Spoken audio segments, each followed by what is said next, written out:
Mi nombre es John Dickey.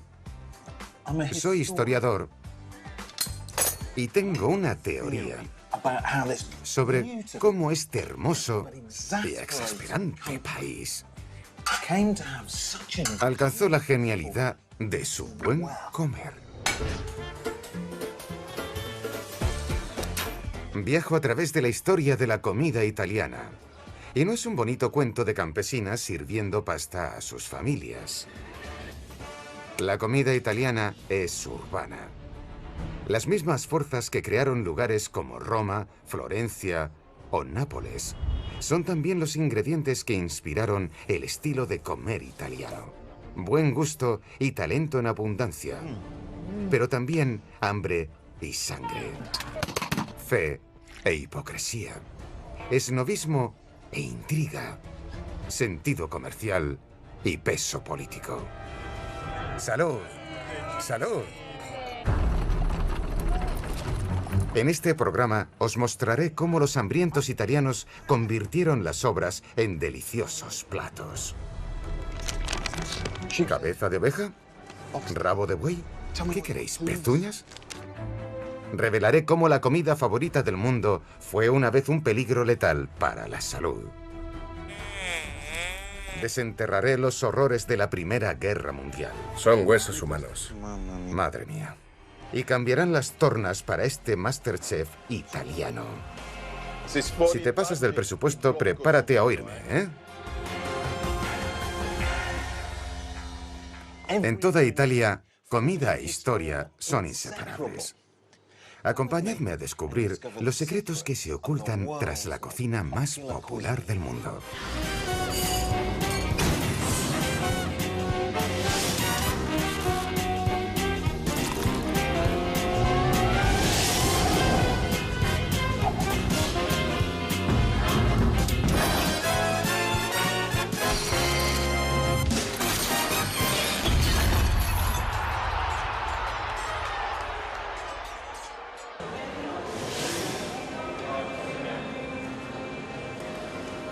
Durante siglos, si no miles de años, la presencia del hambre era permanente en Italia. Las guerras, los desastres naturales, las epidemias y las malas cosechas volvieron frecuentes las hambrunas. Los campesinos en particular llevaban una vida tan precaria que podían pasar fácilmente de la subsistencia a la inanición. En la Italia medieval, aquí es donde acababa mucha de la comida que tanto costaba a los campesinos producir. En los mercados urbanos. Con sus redes comerciales y su poder político, las ciudades solían salir del paso en épocas de escasez. Pero la amenaza del hambre jamás se disipaba, ni siquiera aquí.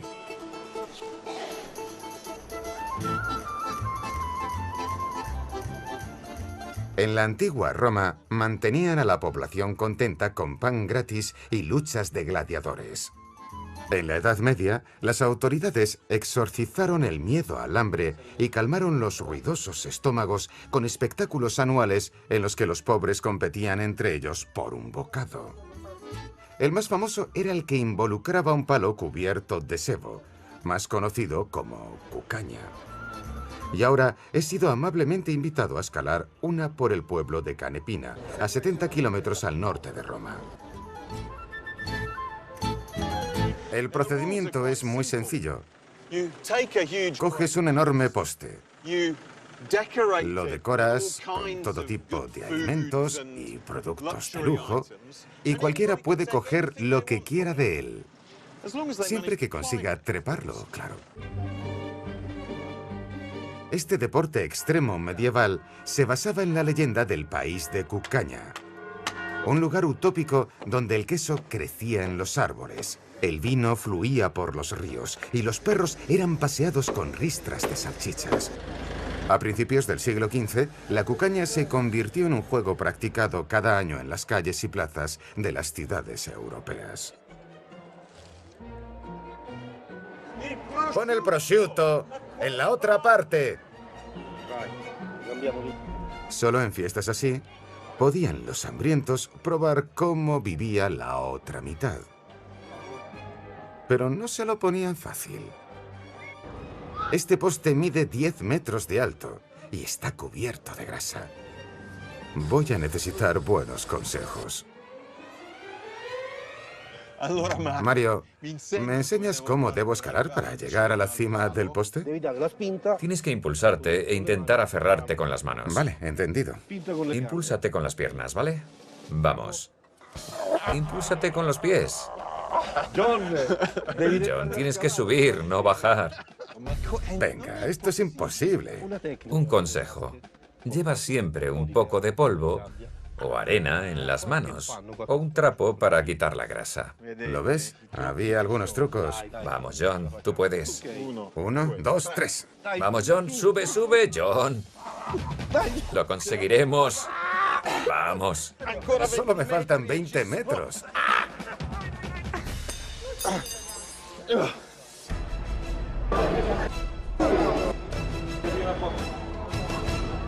Bueno, ya estamos casi listos. Han puesto algunos clásicos de la cocina italiana en la cima como premios y somos 5 los que vamos a intentar escalar y alcanzarlos. Que gane el mejor. Siempre que sea yo. Ha llegado la hora. Voy a mostrarles de qué pasta está hecho este historiador. Vale, vamos.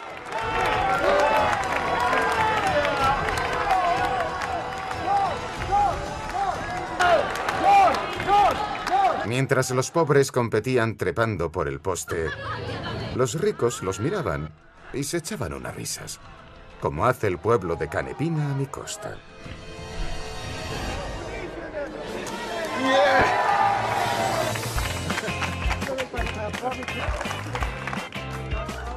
Desde luego, hoy sí que me he ganado bien el pan. En la Edad Media, más que ningún otro alimento, era el pan el que distinguía entre ricos y pobres. El de los ricos era un pan como este, más o menos similar al que comen los italianos hoy, hecho de buen trigo y sobre todo de color blanco. El de los pobres era gris o negro, hecho de albahaca o centeno, y en momentos muy difíciles incluso lo hacían con bellotas. El descubrimiento de América trajo nuevos cultivos a Italia, pero estos recursos importados no cambiaron mucho para los que pasaban hambre. Las diferencias entre ricos y pobres se mantenían. Para los ricos había chocolate. ¡Qué bueno! Para los pobres y los animales había maíz y patatas. Durante siglos, estas Olimpiadas del Hambre se celebraron por toda Italia. Nápoles alardeaba de las cucañas más espléndidas de todas, mientras que en la Plaza Mayor de Bolonia, por la fiesta del lechón, las autoridades arrojaban un cochinillo asado desde un balcón para que los pobres lucharan por él. Hasta Roma tenía su propia versión. Se celebraban en la zona del Testaccio, en la cima del vertedero de la antigua Roma, repleto de jarrones de aceite de oliva rotos. En la Edad Media, aquí era donde el Papa organizaba la versión romana de los Juegos del Hambre. Aquí, en la cima, soltaban a un montón de cerdos y los obligaban a bajar corriendo por aquí, donde había un grupo de jóvenes con lanzas listo para empalar su cera. ¡Era muy peligroso!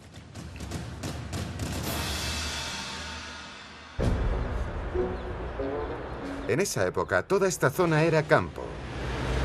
Los romanos venían aquí a hacer picnics. Pero las cosas cambiaron en 1870, cuando la ciudad se convirtió en la capital de una Italia recién unificada. En 1870, Italia seguía siendo un país pobre. La esperanza de vida era de 30 años y el 70% de la población era analfabeta. Así que en estas circunstancias, la nueva capital se convirtió en un imán para los inmigrantes de las regiones circundantes. En 30 años la población se duplicó. La explosión demográfica transformó a Roma y sobre todo al Testaccio.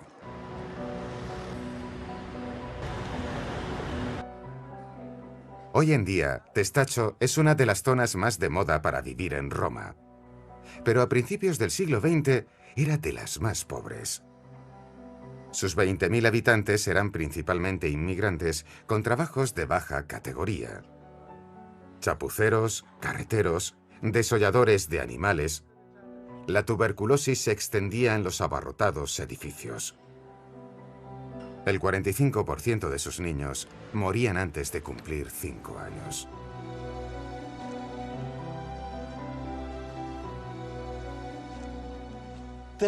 La economía del barrio del Testaccio giraba en torno a este gran matadero.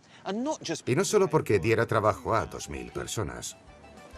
Aquí, enfrente de la entrada, había un mercado ilegal donde trapicheaban con todo tipo de cosas. ¿Cuernos? ¿Cuernos de toro? Al mejor precio. ¿Cabeza de oveja? ¿Rabo de buey? ¿Qué queréis? ¿Pezuñas? ¿Cabeza de oveja?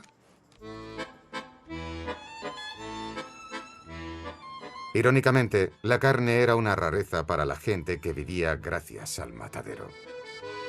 Apenas comían unos 300 gramos a la semana de subproductos cárnicos, que solían ser grasa para sazonar las sopas. Así que la gente reprimía su hambre y ahogaba sus penas con el vino barato que servían en las 40 tabernas que había en la zona. En las tabernas de Testaccio servían cosas como testículos de toro, callos y sobre todo rabo de buey. Eran platos para gente muy pobre, pero ahora se han convertido en la quinta esencia de la cocina romana. Jamás he sido capaz de rechazar un plato de callos o mollejas, que son las glándulas del cuello de los terneros.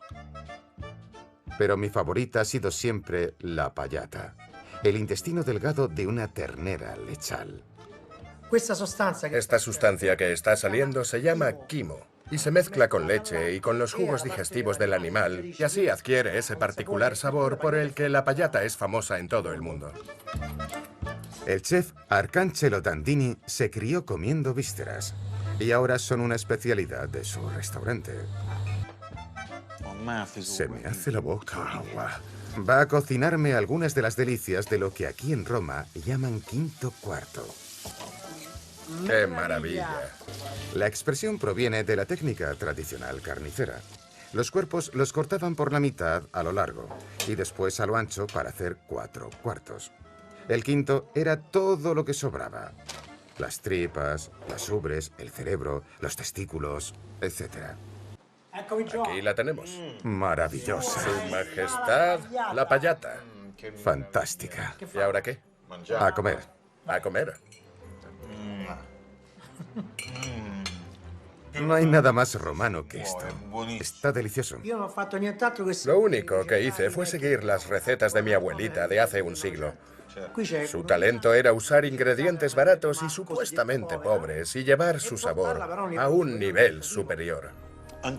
¿Y pensar que esto en Londres hubiera acabado en el cubo de la basura?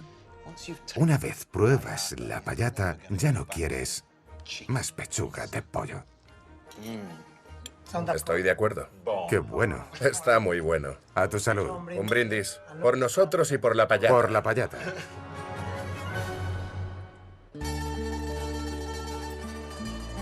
Es comprensible que algunos puedan poner mala cara a las vísceras.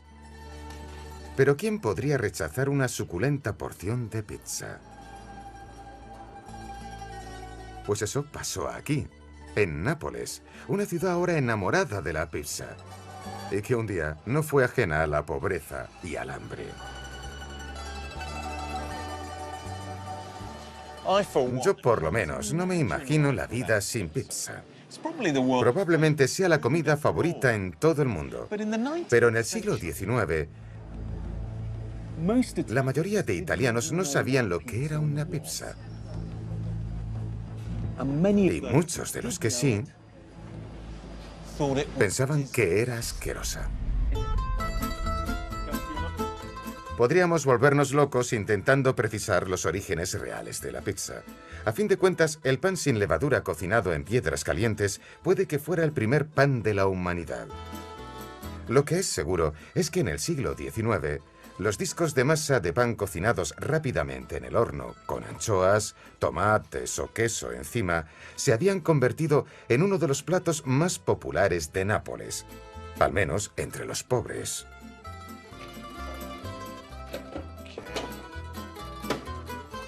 Listo. Muy bien, chicos. Adiós, John. Chao, chao. Hasta la próxima. Chao, John. Nápoles era en el siglo XIX la ciudad más superpoblada de Europa. Lleva una pizza. ¿A la vieja usanza? Sí. Mientras que en Londres había 77 metros cuadrados de espacio por habitante, en Nápoles apenas había 15. Y en los barrios más poblados, la mitad de esa cifra. Es decir, menos del espacio que ocupan 3 camas de matrimonio. ¡Pizza! ¡Venid a por una buena pizza!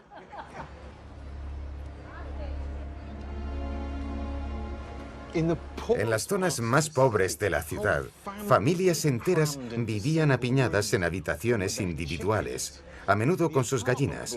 Los edificios tenían 6 o 7 plantas y a veces no tenían desagües como tal. Las cloacas y fosas sépticas se filtraban por el subsuelo e inundaban las calles. La gente que vivía así tenía muy poco dinero para comer. A menudo apenas tenían para una porción de pizza.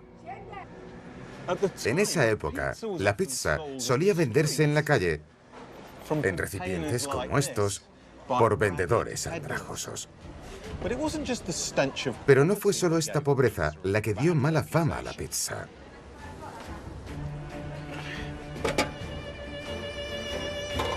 El problema real era que la pizza era potencialmente letal.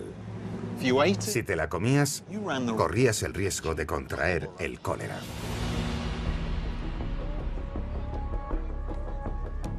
En el siglo XIX, el cólera visitaba Nápoles casi estacionalmente. Esta ajetreada ciudad portuaria, en condiciones inmundas, albergó nada menos que 8 epidemias desde que la enfermedad llegara procedente de la India hacia 1830. El miedo al cólera contaminó la pizza. Nadie que tuviera algo de dinero quería tocarla. En el Museo Médico de Nápoles podemos observar los instrumentos que los doctores del siglo XIX usaban para combatir el cólera.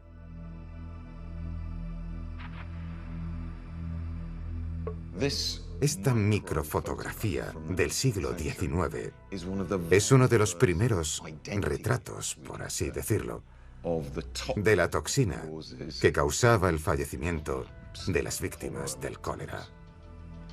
Vaya, es muy interesante. Este aparato es aún más interesante, John, porque expulsa ácido fénico, usado para prevenir la infección del cólera. ¿De cuándo data esto? De mediados del siglo XIX. ¿Y funcionaba?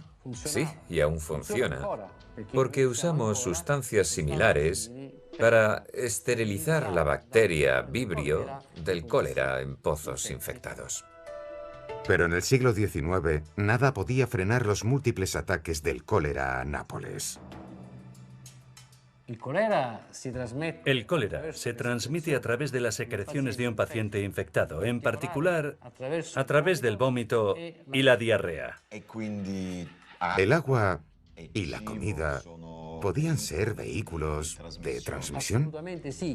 Por supuesto, si no se guardaba bien la comida, o si el sistema hídrico era contaminado por un nivel freático que contuviera la bacteria, era el fin. En Nápoles, el cólera hallaba muchas víctimas en una población malnutrida, debilitada y en condiciones deplorables. A la enfermedad le bastaba con apenas unos días para devastar áreas enteras. Cuando el cólera llegó a Nápoles, cundió el pánico, ¿no? El problema era el número de muertos. Con 700 u 800 muertos al día no había suficientes coches fúnebres en toda la ciudad para llevar los féretros al cementerio.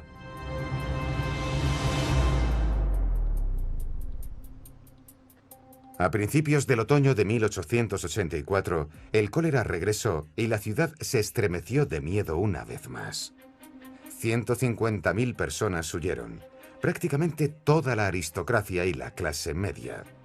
Pero los pobres no tenían más opción que quedarse donde estaban. Unos 7.000 murieron en poco más de un mes. Encendían hogueras con azufre en las calles, con la idea de purificar el aire. Pero la gente con problemas para respirar moría ahogada por el humo. El caos reinaba en los barrios pobres. Los lamentos de las víctimas y las pérdidas eran incesantes. Pasaban días antes de que enterraran los cuerpos. Las autoridades se veían abrumadas.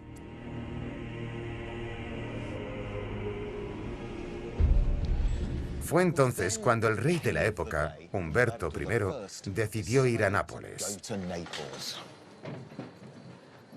Era una maniobra política bastante astuta para un monarca que aún llevaba poco en el trono, pero también una valiente decisión, y no solo por el cólera o la ira colectiva. El rey también corrió el riesgo de que atentaran contra su vida. Por favor. La última vez que había estado en Nápoles, mientras viajaba en este carruaje, un anarquista había intentado apuñalarlo hasta la muerte.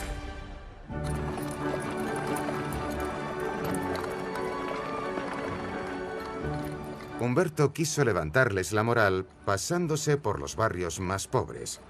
Visitó los hospitales y repartió dinero.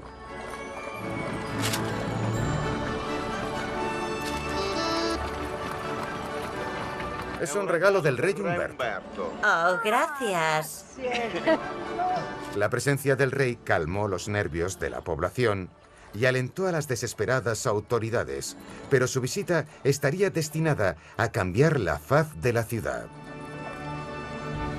Aquí estaban los barrios bajos que fueron la zona cero de la epidemia.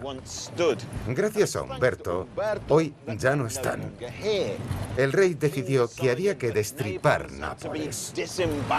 Arrancó sus putrefactas entrañas y las reemplazó con la construcción de amplias calles y ventilados edificios. 5 años más tarde, en 1889, el rey Umberto volvió a Nápoles para inaugurar la reconstrucción. Esta vez lo acompañó su mujer, la popular reina Margarita, y se alojaron en el antiguo Palacio Real. Actualmente está siendo reformado, pero en aquella época era la pizza la que necesitaba un cambio de imagen. Cuentan que la reina estaba ansiosa por probar la pizza por primera vez. Así que llamaron a un famoso pizzaiolo y este les preparó 3 tipos distintos. Al final, su favorita llevaba tomate, mozzarella y albahaca, y fue rebautizada inmediatamente en su honor. Pizza Margarita. ¿Sus majestades? Y ahora me daré yo el gustazo, porque una maestra muy especial me enseñará a preparar una auténtica pizza napolitana.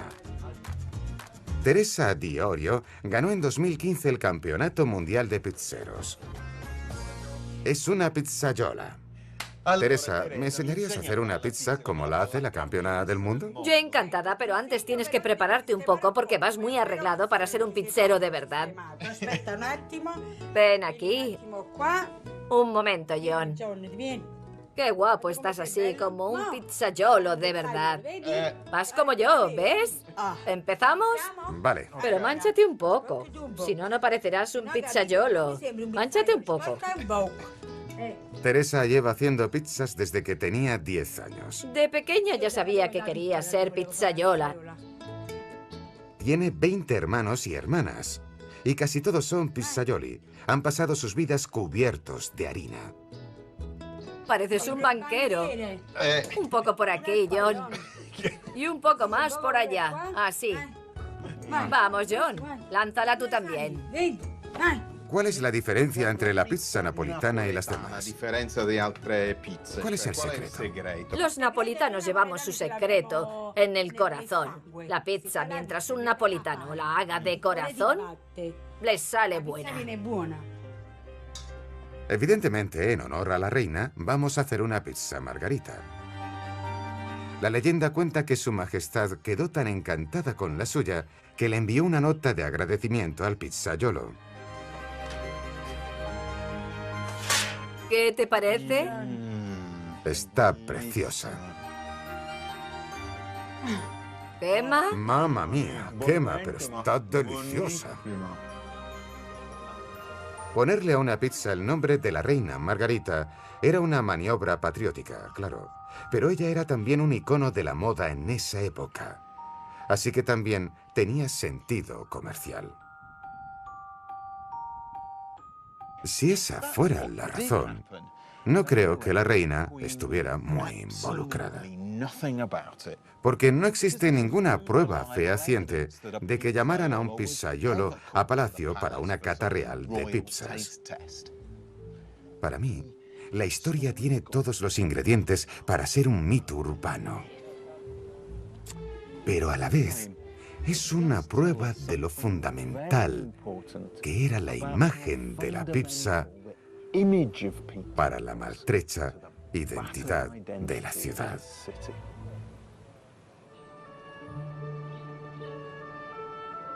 Puede que ahora sea la comida preferida en todo el mundo, pero haría falta mucho más que ponerle el nombre de una reina para convencer al resto de Italia de que podían comer pizza. La palabra pizzería no apareció en un diccionario hasta 1918. Y para entonces, Nápoles e Italia ya se habían sumido en la masacre industrializada de la Primera Guerra Mundial.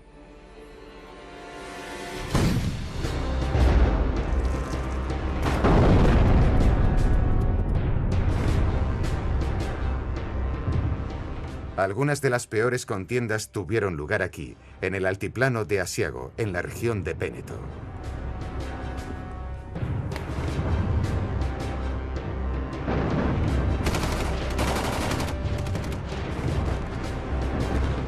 La gran mayoría de italianos no quería luchar en la Primera Guerra Mundial. Pero en la primavera de 1915, millones de campesinos fueron reclutados para combatir en los Prealpes y reclamar las tierras italianas bajo control austriaco. Su disciplina era atroz. Exponían a hombres en ataques suicidas con ametralladoras, apuntándoles a la espalda.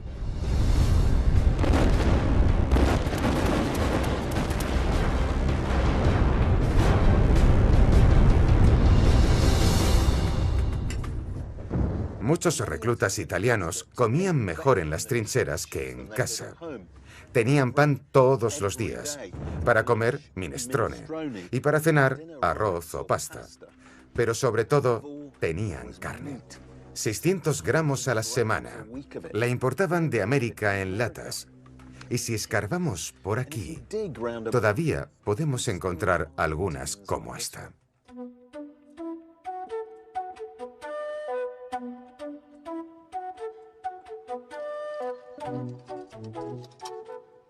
Más de 20 años lleva Giovanni Dalle Fusine inspeccionando las colinas de Asiago para hallar reliquias de la Primera Guerra Mundial. Su colección es muy conmovedora. Hola, Giovanni. Hola, John. ¿Qué tal? Bien. Mira cuántas cosas has encontrado. Es el resultado de tanta búsqueda. Esto, por ejemplo, ¿qué es? Esto lo usaban para tostar el pan o para cocinar una pieza de salami en el fuego. Pero las joyas de la corona de la colección de Giovanni son estas latas. Contenían un poco de todo: carne, anchoas, aperitivos y hasta caprichos que uno jamás se imaginaría en una trinchera.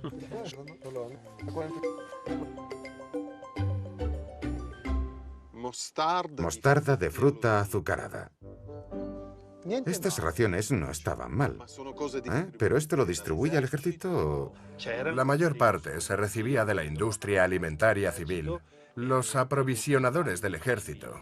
Pero claro, los soldados también podían comprarlas individualmente cuando estaban de permiso, o sus familiares les enviaban paquetes con productos de casa. En lo corriente de estos objetos reside su belleza. Son objetos que puedes ir a comprar en el supermercado todos los días, pero que en este contexto narran la historia de una generación de hombres italianos. ¿Pero cómo hacían para cocinar? Te lo mostraré. Vaciaban el cartucho en el contenedor. Hoy en día usarían un mechero, pero entonces solo tenían fósforos, evidentemente. Y los encendían. No. Todavía aprenden muy bien. Vaya.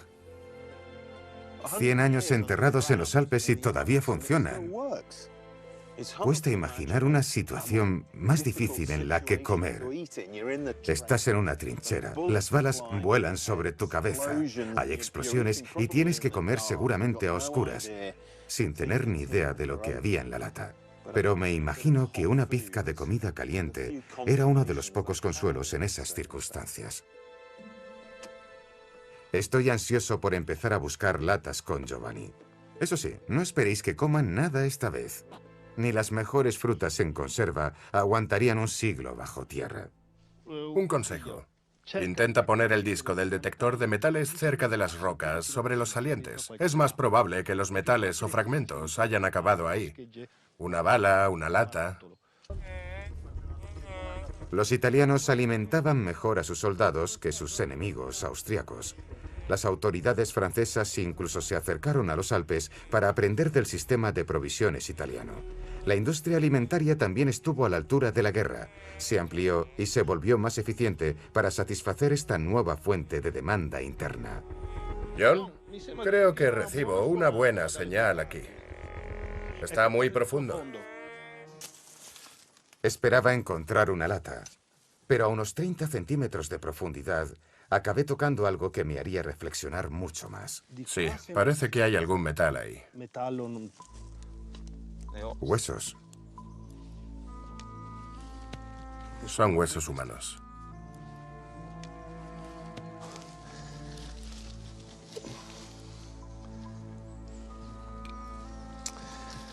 Qué lástima. Jamás había encontrado restos humanos.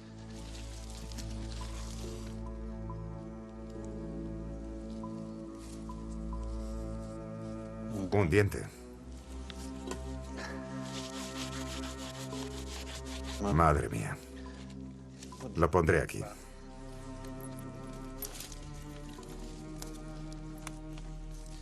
Son restos de un ser humano. Pobre hombre. Cabe recordar que morían jóvenes. Este chico no tendría más de 20 o 25 años. Te hace caer en la cuenta de cuánta muerte hay sembrada en este sitio. Esto, sin duda, es una calavera, John. Madre mía. Estoy seguro en un 90% de que era italiano porque el casco que veo a su lado es un Adrián. Ojalá encontráramos los restos de su chapa de identificación. Así, sus parientes podrían visitarlo en un cementerio como tal.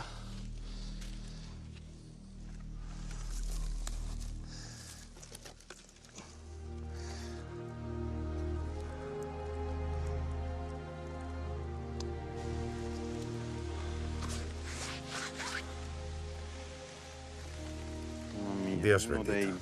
Uno de esos 600.000 soldados italianos que murieron entre 1915 y 1918. Debemos dejar de escarbar y avisar a las autoridades que se acercarán para empezar el proceso de identificación. Esperemos que consigan poner nombre a nuestro soldado.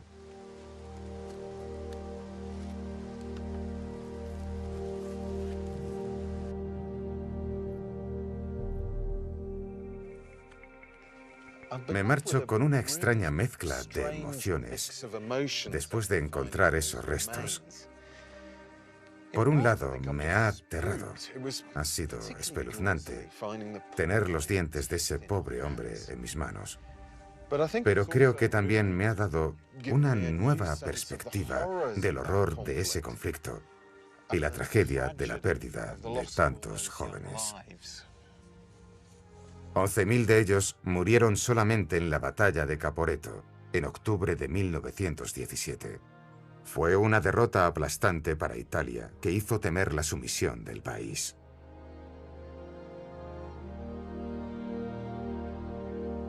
Si las tropas en línea de fuego tenían miedo de las bombas y balas, los soldados italianos tomados prisioneros tenían otro enemigo igual de letal: el hambre.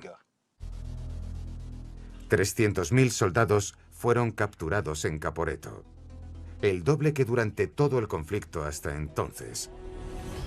La vida en las trincheras había sido dura, pero para los prisioneros italianos se volvería insoportable.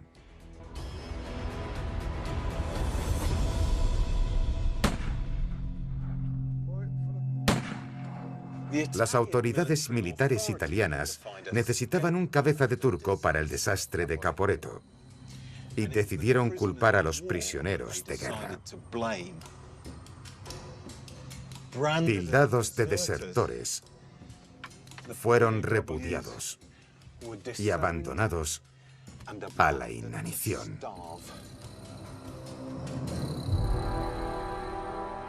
Mientras que Gran Bretaña, Francia y sus aliados se responsabilizaron de enviar comida a sus prisioneros de guerra, Italia se negó. Durante casi toda la guerra, los prisioneros italianos tuvieron que subsistir en base a una impredecible cantidad de alimentos enviados por sus familias a través de la Cruz Roja. Tras Caporetto, las autoridades militares italianas también prohibieron esos envíos, argumentando que esos prisioneros eran unos cobardes. Los soldados italianos cautivos sufrían una tasa de mortalidad aún mayor que la del frente. 1 de cada 6 moría. La mayoría víctima de enfermedades relacionadas con el hambre, como la hidropesía del hambre, que causa una horrible hinchazón de la cara y los miembros, seguida por disfunción multiorgánica.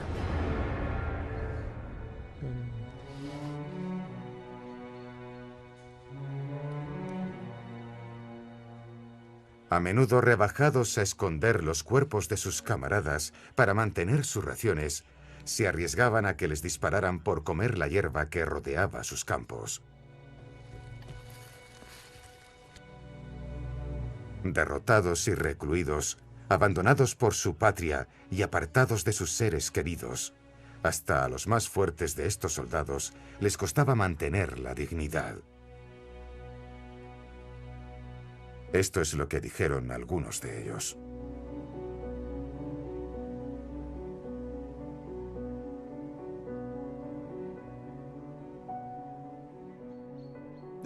Esa hambruna constante implicaba que solo pensáramos en comer y en comer.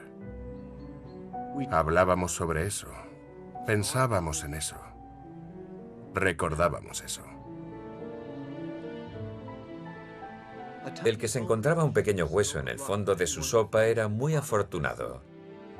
El agraciado era el primero en chuparlo y, con un tímido "puedo", su vecino lo cogía y lo chupaba agradecido y extasiado.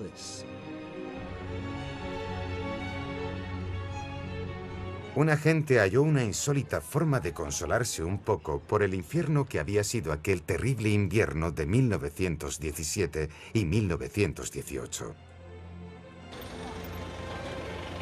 Su nombre era Giuseppe Chioni y era de aquí, de Génova. Capturado en Caporetto, Chioni fue prisionero en Alemania durante el resto de la guerra. Cuando sentía esas atroces punzadas de hambre, como los demás, se refugiaba en el recuerdo de los deliciosos platos que había disfrutado en casa con su familia. En base a esos recuerdos, recopiló una colección de recetas con la ayuda de sus compañeros prisioneros. Chioni llamó a su colección de recetas Arte Culinaria, pero jamás lo publicó. Su nieta encontró el manuscrito cuando falleció. Este es el prólogo. Esta colección de recetas fue creada en un campo de prisioneros de Celle. ¿Qué contaba sobre su experiencia allí? Si recuerdo bien, cada vez que contaba alguna historia de sus días recluido, la familia le decía: eso ya lo hemos oído. Porque en esa época se procuraba olvidarlo. Tras el fallecimiento de su abuelo, Roberta se sumergió en el manuscrito. Por primera vez, entendió el horror en el que había vivido. Imagina lo que implicaría escribir sobre recetas y comida que le recordarían a su hogar, a su familia, a sus amigos, a sus parientes, a su esposa, en un cautiverio como el que sufrió mi abuelo. En este libro de recetas, Chioni recopiló los recuerdos de los hombres junto a los que sirvió. Se trata de uno de los documentos más conmovedores en la milenaria historia de la comida italiana. Albóndigas caseras, escalopines de ternera, pasteles de carne. Lo que hace tan especial este libro de recetas no es el mero hecho de que fuera escrito por hombres desesperados en una situación desesperada. Es el hecho de que todos estos prisioneros tan lejos de casa y procedentes de distintas regiones de Italia se unieran para crear esta Italia gastronómica con sus recuerdos. No tiene precedentes.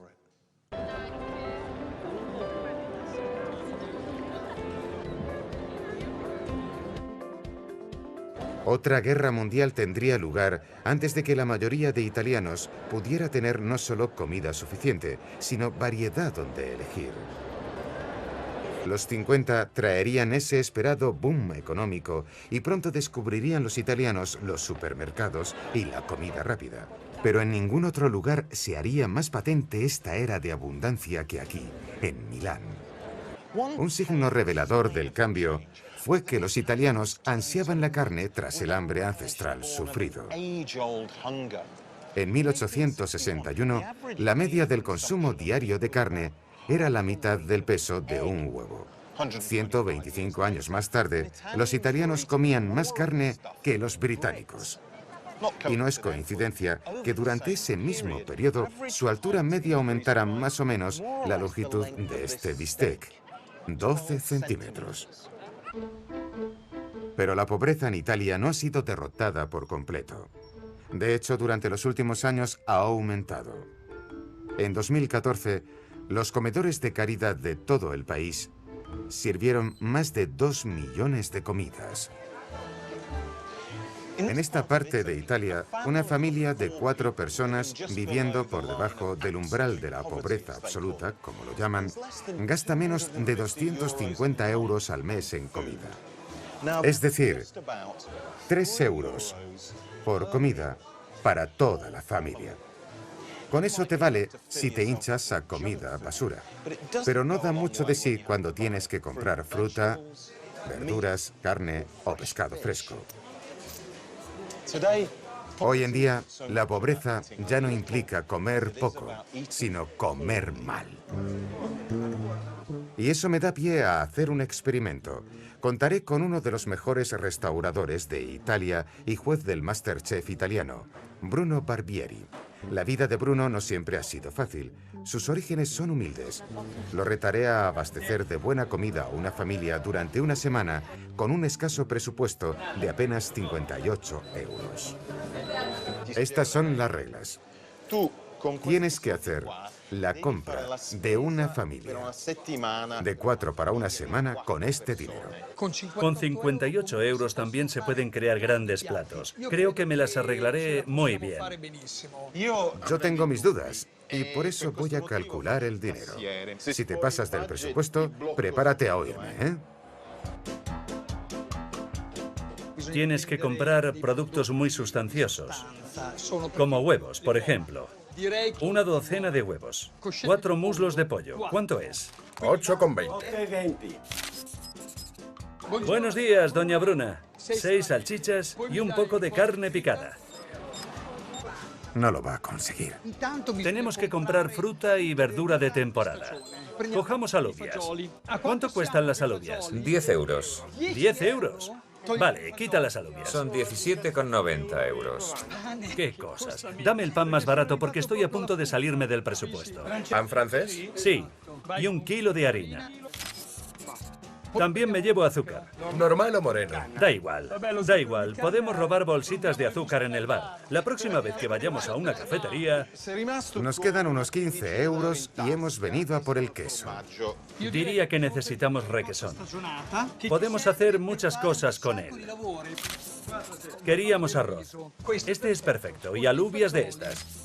¿Cuánto cuesta la frégola? 4,50. Vaya, 4,50 la frégola. La frégola nos metería en un fregado. Sí, la frégola. ¿Qué puedo llevarme por 2 euros y...? Altramuces. Fantástico. ¿Cuánto cuesta? 2,50. ¿Cuánto te queda? Me quedan 10 céntimos. Vale, ahora tienes que ver qué puedes hacer con eso. Voy a transformar esos 58 euros de compra en desayunos, comidas y cenas dignas de un gran restaurante. Vamos. La verdad es que las bolsas pesan bastante. Sí que es verdad. Tras gastarse todo su dinero, Bruno tiene que preparar un menú para toda la semana. Ese es el auténtico reto.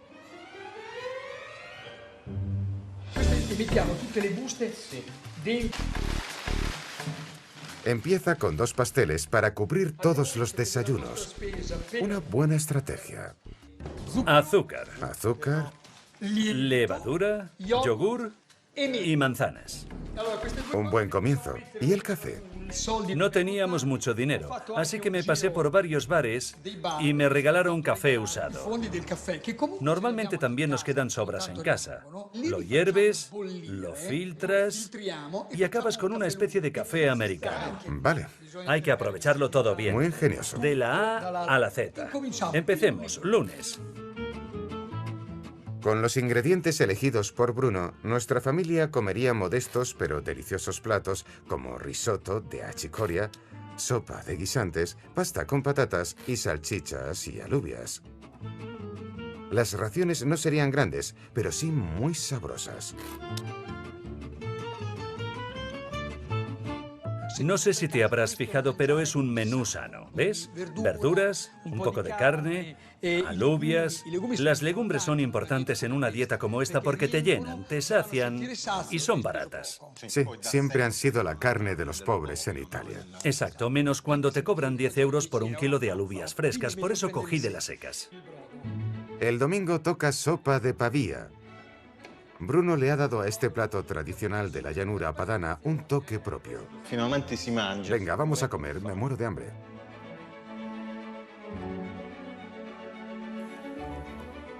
Gíralo, gíralo, así, muy bien. Pero Bruno aún tiene que convencerme de que esos platos son dignos de un gran chef. John, tu caldo es genial. Gracias, pero yo no he hecho nada. Eres muy generoso. Bueno, pongamos el pan. Esto lo vas a hacer tú. Sì, Vale, ok. ¿Puedes hacerlo? si no te ríes, sí. Con cuidado. Muy bien, así. Así. Ahora cogemos el caldo, que tiene que estar hirviendo, y se lo echamos encima. Ahora, ¿qué haces? Lo primero que tienes que hacer para probar el plato es romper el huevo, porque el huevo tiene que estar totalmente cocido.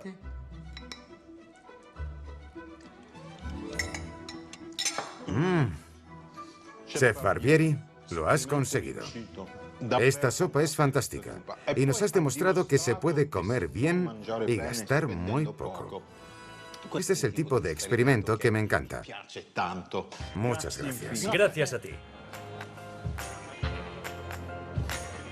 El ingenio de Bruno Barbieri nos demuestra cómo los italianos han aprovechado las dificultades pasadas para crear una cocina que conocemos y adoramos. Y creo que lo que mi viaje a través de la historia del hambre en Italia demuestra es que en la cocina los italianos no tienen límites. ¿Cuernos? ¿Cuernos de toro? Al mejor precio. Que los italianos pueden crear las recetas más deliciosas casi sin nada. Mánchate un poco. Que un plato nacido en la miseria y la enfermedad puede llegar a ser el favorito en el mundo. Que el gusto de los italianos por la buena comida puede incluso con las peores dificultades. Albóndigas caseras. Y que la creatividad culinaria a menudo nace de la necesidad.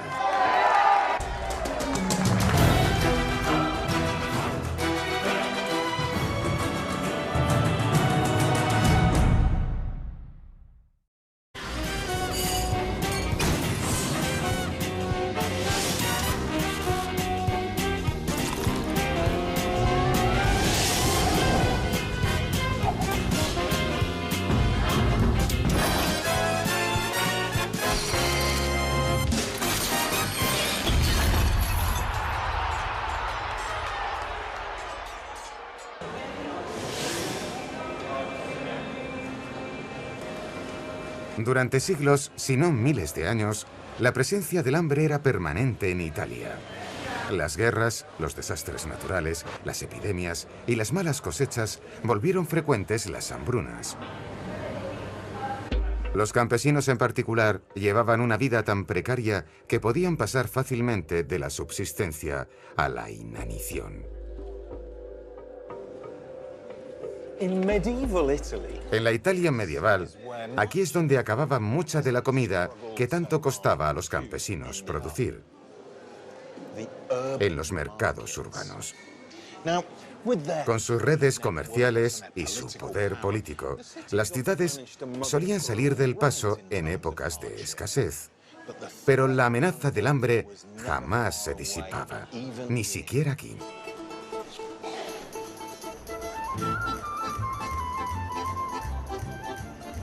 En la antigua Roma mantenían a la población contenta con pan gratis y luchas de gladiadores. En la Edad Media, las autoridades exorcizaron el miedo al hambre y calmaron los ruidosos estómagos con espectáculos anuales en los que los pobres competían entre ellos por un bocado. El más famoso era el que involucraba un palo cubierto de sebo, más conocido como cucaña. Y ahora he sido amablemente invitado a escalar una por el pueblo de Canepina, a 70 kilómetros. Había chocolate. ¡Qué bueno! Para los pobres y los animales, había maíz y patatas.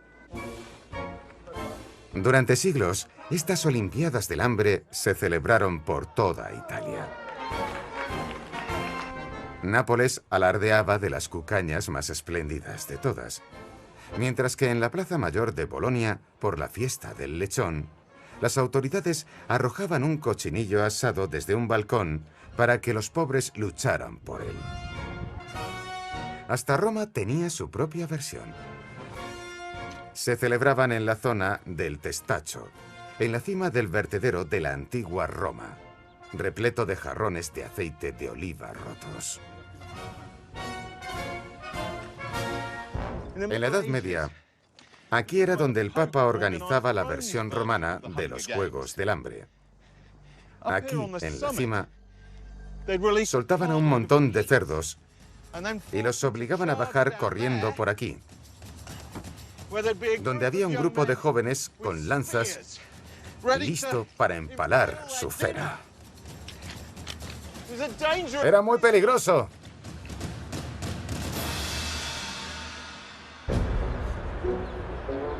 En esa época, toda esta zona era campo. Los romanos venían aquí a hacer picnics. Pero las cosas cambiaron en 1870, cuando la ciudad se convirtió en la capital de una Italia recién unificada. En 1870, Italia seguía siendo un país pobre. La esperanza de vida era de 30 años y el 70% de la población era analfabeta. Así que, en estas circunstancias, la nueva capital se convirtió en un imán para los inmigrantes de las regiones circundantes. Mi nombre es John Dickey. Soy historiador y tengo una teoría sobre cómo este hermoso y exasperante país alcanzó la genialidad de su buen comer. Viajo a través de la historia de la comida italiana. Y no es un bonito cuento de campesinas sirviendo pasta a sus familias. La comida italiana es urbana. Las mismas fuerzas que crearon lugares como Roma, Florencia o Nápoles son también los ingredientes que inspiraron el estilo de comer italiano. Buen gusto y talento en abundancia, pero también hambre y sangre. Fe e hipocresía. Esnovismo e intriga. Sentido comercial y peso político. ¡Salud! ¡Salud! En este programa os mostraré cómo los hambrientos italianos convirtieron las sobras en deliciosos platos. ¿Cabeza de oveja? ¿Rabo de buey? ¿Qué queréis? ¿Pezuñas? Revelaré cómo la comida favorita del mundo fue una vez un peligro letal para la salud. Desenterraré los horrores de la Primera Guerra Mundial. Son huesos humanos. Madre mía. Y cambiarán las tornas para este MasterChef italiano. Si te pasas del presupuesto, prepárate a oírme, ¿eh? En toda Italia, comida e historia son inseparables. Acompañadme a descubrir los secretos que se ocultan tras la cocina más popular del mundo. 20 metros.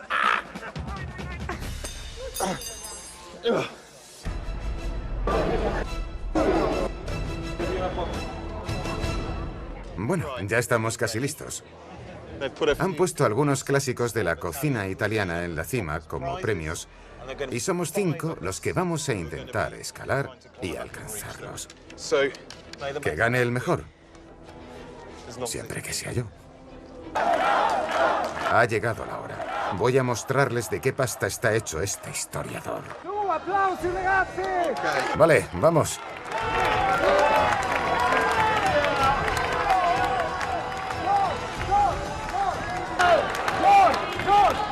Mientras los pobres competían trepando por el poste, los ricos los miraban y se echaban unas risas, como hace el pueblo de Canepina a mi costa.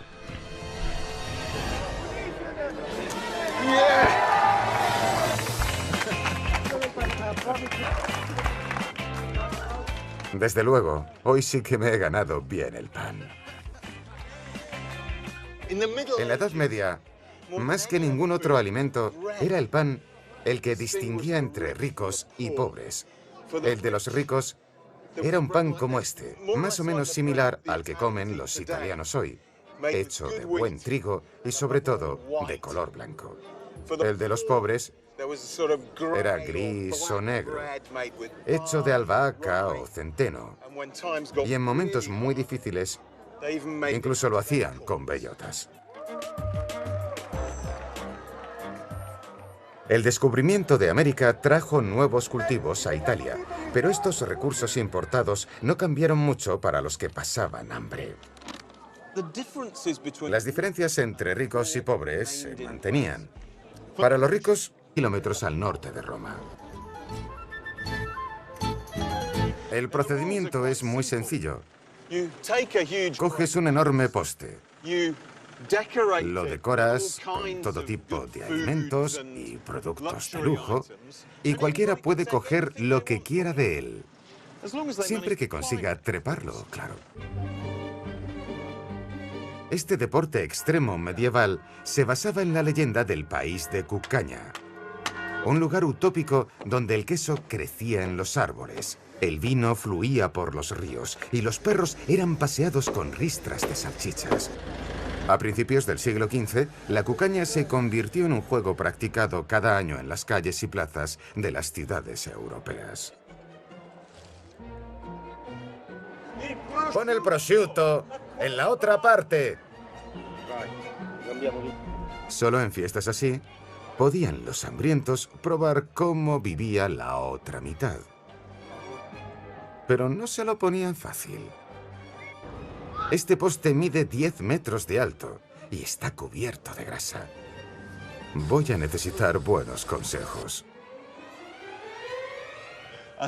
Mario, ¿me enseñas cómo debo escalar para llegar a la cima del poste? Tienes que impulsarte e intentar aferrarte con las manos. Vale, entendido. Impúlsate con las piernas, ¿vale? Vamos. Impúlsate con los pies. John, tienes que subir, no bajar. Venga, esto es imposible. Un consejo. Lleva siempre un poco de polvo o arena en las manos, o un trapo para quitar la grasa. ¿Lo ves? Había algunos trucos. Vamos, John, tú puedes. 1, 2, 3. Vamos, John, sube, sube, John. Lo conseguiremos. Vamos. Solo me faltan 20.